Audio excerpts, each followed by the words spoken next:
I think it goes without saying that we all know exactly just how, shall we say, tissue thin Prince Harry's ego and perhaps his mental state truly can be.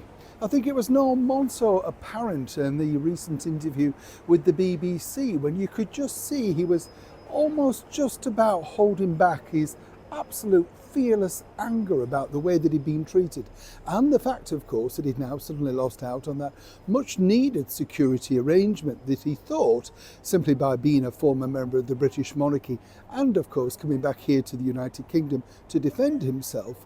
Plus, let's not forget being told by all of those people that he was paying very highly for that he was certainly going to win. So you can understand exactly why situations like this make him almost blow a gasket. As ever, let me explain. Morning, chums, nice to see you today. In a bit of a windy situation going on here now. Hope you're well, nice to see you. Thank you so much for your time. Do you know, it's funny, I was thinking this, the things that you see in the summer that you don't see at any other time of year. I was just walking past this sort of gated enclosure, and this was earlier on today. And what was funny about this was there were loads of girls in there all doing yoga on mats in the grass in the sunlight, and I thought, how nice is that? I mean, you know, you could almost feel you could unroll a mat, couldn't you? I don't think I'd do anything more than that. Probably fall asleep on the mat, to be honest. But you know what I mean? It's at this time of year that you see things that you never see before or after, you know, because it brings out the best of us in the sun, really, I think. Yeah, you agree, don't you? Of course, you know, I'm one of these people, trousers rolled up and a sort of inflatable pool, feet stuck in there. I'm quite happy with something like that. Have you tried yoga? Oh, it was suggested to me once, yes. All this standing around, they said, it's a good way of stretching the body. I thought, I could think of other things, do you know what I mean? Oh no, it looks far too complicated. A little bit like this situation that's growing, literally between, of course, His Majesty the King and his youngest son, Prince Harry. Now we know there's no contact, there's no conversation. Harry's actually said that on record. A bit of a damning thing really to say. I'm not quite sure if I would have done that if I were him. But what's fascinating about this is obviously Harry still feels very much the fact that, you know, he and his wife should have this very much public apology before they feel they can move forward and of course bring their children back. But there's other things that are now very, very paramount on Harry's mind. And that is, of course, the income that keeps rolling in. People talk, particularly on certain platforms, about, oh, he's absolutely loaded. Nobody is absolutely loaded when you have an expensive lifestyle.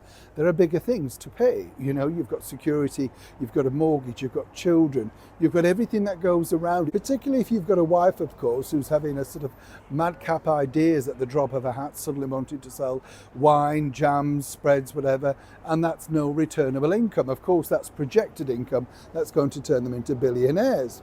But according to a source working for them, this really rocked the Montecito duo. This is because His Majesty the King, alongside the celebrated actor Idris Elba, are teaming up for a documentary. Nothing wrong with that, you might think. A one-time persona that may or may not still become James Bond. Some people say he's a little bit too old. I think he could bring a bit of maturity to the role. What do you think? However, this documentary is going out on the, yes, Netflix, absolutely. Well, I'm a little bit shocked considering the fact that the way that King Charles was portrayed in, of course, the drama The Crown. But according to the source, Harry and Meghan both see this as yet another slight. But there's a bigger story to that behind the scenes. You see, their offerings so far have not really resulted in much, let's be blunt. Prince Harry's polo is being binned already after one series. The, you know, Invictus thing, Heart of Invictus, didn't make a return. The business show was a half-hearted attempt with them as executive producers. And of course, there was their own docuseries. Netflix are going to be throwing a lot to this particular event.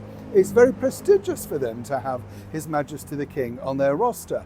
And as I've told you before, in my opinion, this is very serious advice for King Charles about moving away from the much beleaguered ITV problems there, and of course the BBC problems there. By going to brand new streaming platforms and reaching a wider, possibly younger audience, this is really the idea.